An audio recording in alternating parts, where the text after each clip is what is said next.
Ngayon po araw nakapagpagupit po ako dahil po mahaba na po yung buhok ko. Kailangan ko po kasi magpagupit kasi po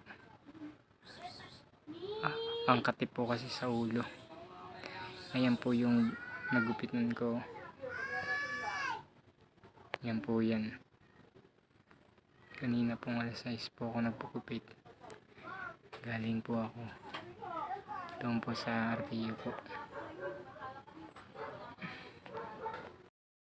Paano kaya kumita po sa TikTok po? Paano po kaya dumami yung viewers nyo po at magpapalo sa iyo po? Ano po kaya ang gagawin ko para makilala po ng mga tao?